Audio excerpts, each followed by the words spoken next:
Hi, John. Thank you for your letter. I find the timing of this email to be curious since we have a board meeting scheduled for tomorrow. In your email, you painted a very vague picture, so allow me to fill it in for you. Since before Joni even married Doug, she's been threatening to throw us all out of Daystar if we didn't fully support her marriage. We have the recording where she said this, and Doug laughed, saying he wouldn't allow her to do that. In that meeting, Suzy and I both clearly told Joni and Doug that they have the free will to get married, but we stand on Matthew 19:9, and that since Doug's ex-wife Lisa had not cheated on him, getting remarried would be considered adultery. This is a long recording, and I will play it in full.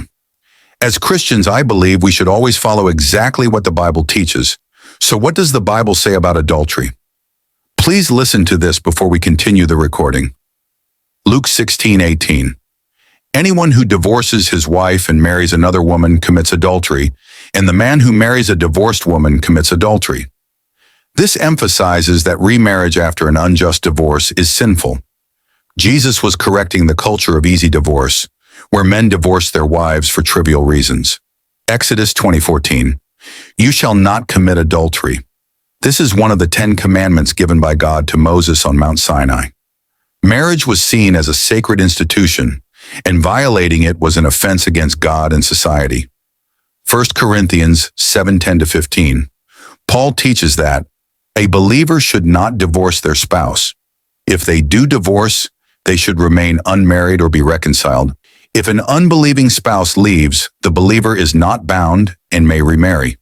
This introduces the idea that abandonment by an unbelieving spouse may allow remarriage. I believe that both Doug and Lisa Weiss were faithful Christians, as referenced in 1 Corinthians 7:10-15. Given this, why would Doug choose to remarry as a believer? Leviticus 20:10. Adultery was punishable by death. This law states, if a man commits adultery with another man's wife, with the wife of his neighbor, both the adulterer and the adulteress must be put to death. This harsh penalty emphasized the seriousness of adultery in Israelite society. So we asked that they honor our stance. To show support for my mother in her decision, we attended her wedding because we love her. The decision is between her and God. Romans 7:2-3. A married woman is bound to her husband as long as he is alive, but if her husband dies, she is released from the law of marriage. If a spouse dies, the surviving spouse is free to remarry without it being considered adultery. This shows that marriage is a lifelong covenant but ends at death. For those saying that Joni is right, yes, she right to remarry, but is it truly right as a Christian to recognize something sinful and join in rather than correct it? I believe she chose to bypass divine principles to satisfy her emotional desires or fleshly cravings. A month after her wedding, she walked out the threats she had been making the whole year prior. On Ministry Now, my wife and I said we were not going to read a card because it went against our convictions when we kindly asked for it to be switched out for another viewer comment. However, Joni told the producer that we could read that or nothing, so we had no other option but to choose nothing. Instead of honoring our request, which we have spoken since day one, which is not to let her marriage interfere with our jobs, we were taken to her office where Joni ambushed us with a meeting with Jimmy Evans, where we were verbally abused, mocked, threatened, and told we'd be forced to do something which violated our consciences. Jimmy told us that we had no room to follow our convictions or consciences since Joni was the voice of God at Daystar. Listening to this, you can see that Jonathan has been through a lot since this marriage situation began. Apparently, Doug was not supposed to interfere in Joni's family company, Daystar, but she did otherwise, as if she had become the god of Daystar TV. To taunt Suzy, Joni even brought up the most painful thing in our lives, the molestation of our 5-year-old and another event that occurred on our family vacation a year prior in 2021. She blamed Suzy, the grieving mother of the victim, for trying to destroy our family. She was completely convinced.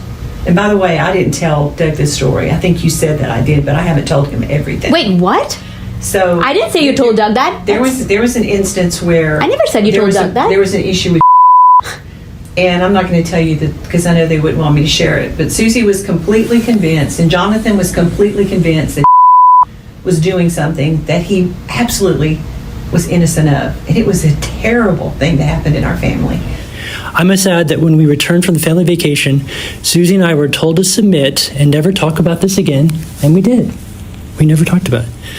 This hasn't been brought up since that day in that meeting with you and Jimmy. When Suzy didn't react to this, she was called prideful. She was even called evil in the meeting with a host of other names. As you know, we have this evidence. When Suzy chose to stand by her convictions, Joni told her she was fired.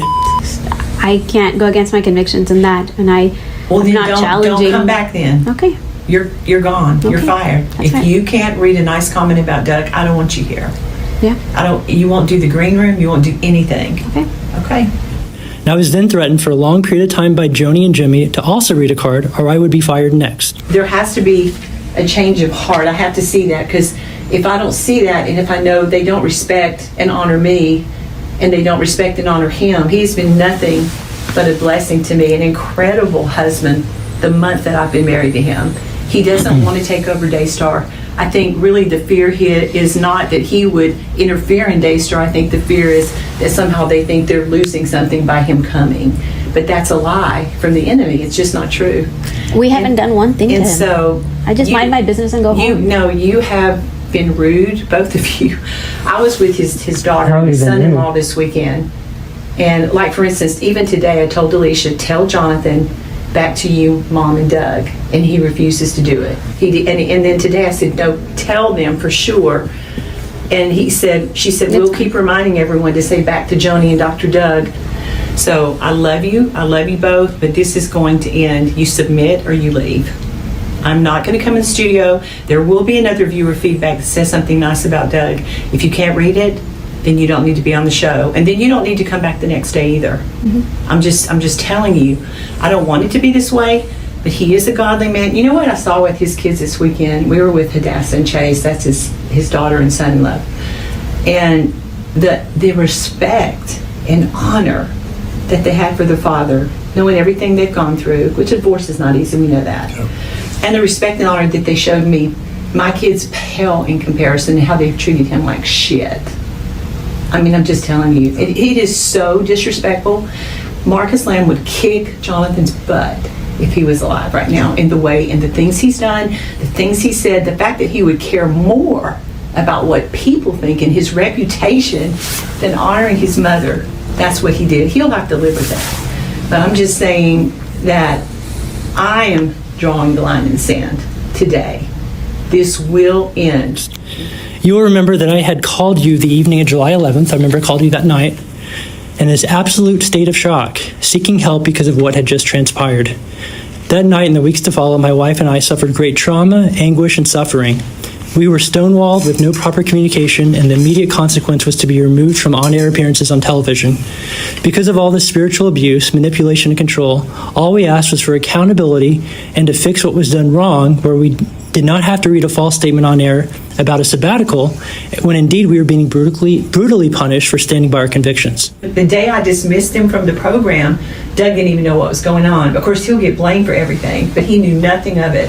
The fact that the Lord spoke to me about having him co-host with me, because he's now my husband and because he's gifted, he has a degree in theology, and he's a godly man, and a husband and wife team is what it was, Marcus and Joni show. She practically claims that God told her or revealed to her that Doug should be part of her Daystar TV show.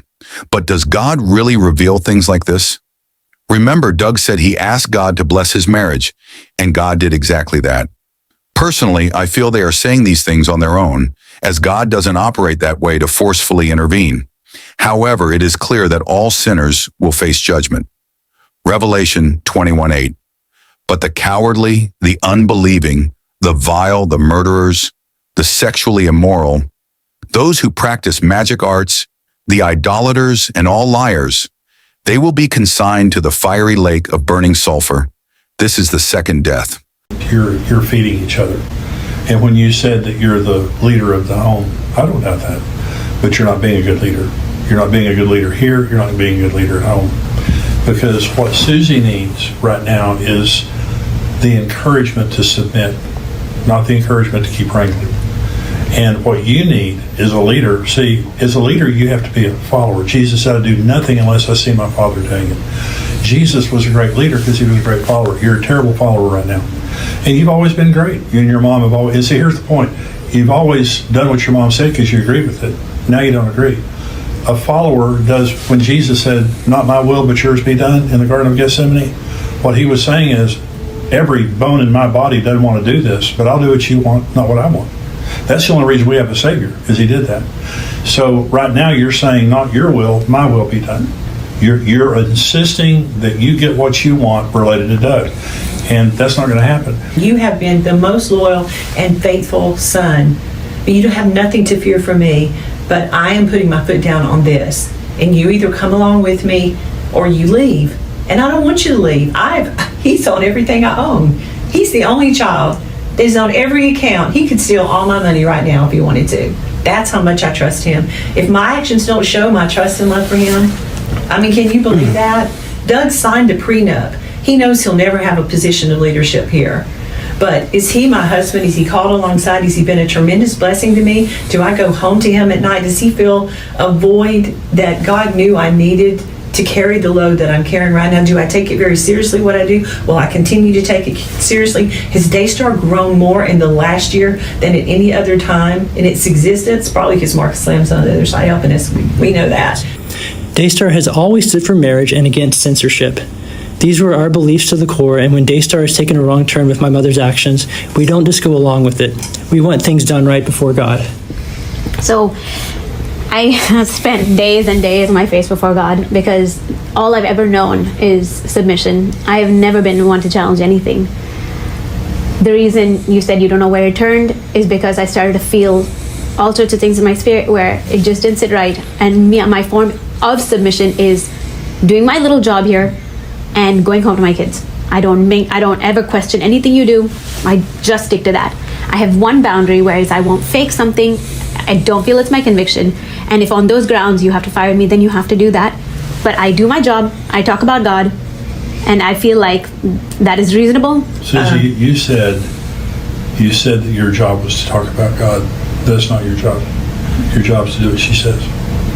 Even if it goes against my convictions. If your convictions are so strong, you need to quit. I'm not going to quit. God has not given me permission. If I'm fired, that's fine. But I don't have permission from God to do it. Yeah. And what we're saying in here today is submit or leave. And so you're saying you'll have to fire me. So she needs to know that. I don't have permission from God to leave. I've felt uncomfortable on the show. I've been trying to process my own way. It'll be your decision. You'll either submit or you'll leave. I mean, and I will fire you. This is submission. If you don't submit. That's what you have to do. That's what will happen. That will be your decision. Same thing with you, John. It's not mine. My job is the Daystar is ministry to God, not talking about Doug. But if that is coming against you, is not your ministry. Is not your responsibility. You wouldn't have a ministry today if it weren't for Daystar. You're right. Nobody would know who you are. Right. And so with that comes great responsibility. Yep. So a lot of things in the heart have been revealed through this process that I see. Your job is to please her. When she has a smile on her face, you did your job. Your job is not to come and talk about God and go home. Your job is to come and please the boss and go home. So she's not pleased. She's not happy. And so Daystar Network is going to go forward with her at the helm. And you're either with her or you're not. And when I say with her, I mean 100%. I'm not saying 99%. I'm not saying that you sit and don't talk about Doug or whatever. You've got to talk to Doug. You've got to talk about Doug. You've got to read whatever she wants you to read on the air. And if that's something you can't do, I respect you if you leave, but not if you stay. In your email, you whitewashed all that was done to us and trivialized the situation. We have always stood for truth. Though all this has been done to us, Suzy and I have ever been willing to run towards peace and true reconciliation. For that, there must be genuine repentance. You can do that. All these months later, we are still willing to work towards healthy reconciliation, but there's no room for deception, manipulation, or cover-ups, which is what this is all about. I look forward to discussing all this and more in the board meeting tomorrow. Sincerely, Jonathan Lamb. I need to reiterate in that meeting, Jimmy said if you can't submit to the authority, then you need to remove yourself. And she said, and he said, would you read a view of Congress? And she said, no, I didn't. And That's not- I said, you have basically fired. That's not what the recording says. You submit to my authority or you don't. It's not a lie. It's a lie if I say something that I It don't has believe. nothing to do with you. If I So you say something, I don't Doug's believe a it. good man. I'm not gonna just It make has fluff. nothing to do with you. It is a viewer comment. It's not a Suzy comment. It's a viewer comment. I can't go against my convictions in that, and I'm Then not challenging. don't come back then. Okay.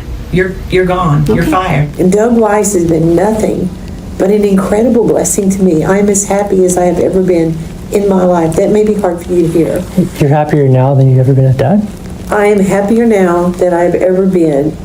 Even happier than we were with Dad? I loved your dad with all my heart, okay? They're two different men. I'm just saying, I would think that you would be happy. No, but are you saying that you're happier now with Doug than you ever were with Dad? Jonathan, No, I'm just saying. I was asking. As I mentioned, everything here seems to be driven by the flesh rather than the divine will of God. Joni has openly stated that Doug Weiss has made her happier than she has ever been in her life, which implies she wasn't truly happy with Marcus. You might find it interesting to explore some of the complications surrounding the situation between Doug and Joni. Well, divorce it's a no-win for anybody. That's why God doesn't like it.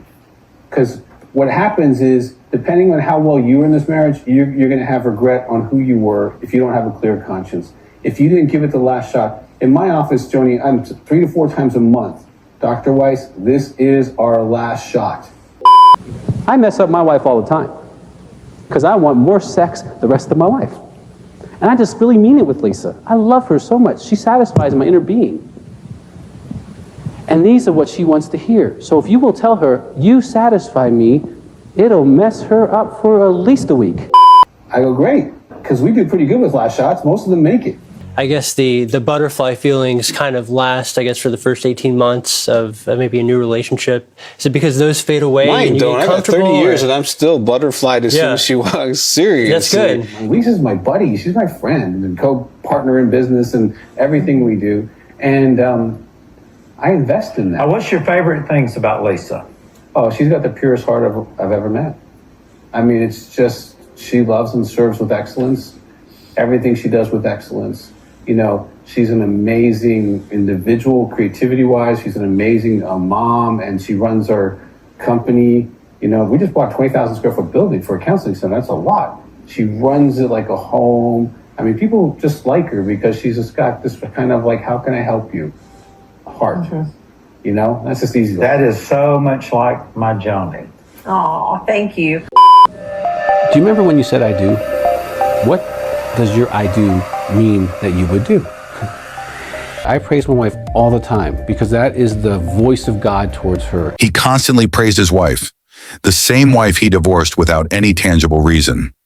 While married to Lisa, he claimed that God spoke to him many times. Now the same God supposedly told him to divorce her and even sponsor his new wedding, according to him. It's clear that many people are using the phrase "God told me" as a tool for personal gain. I'll leave the floor open for you all to share your thoughts. Please drop your comments on this situation, as I'll be reviewing feedback from many people worldwide, especially real fans of Daystar Television and clients of Doug Weiss.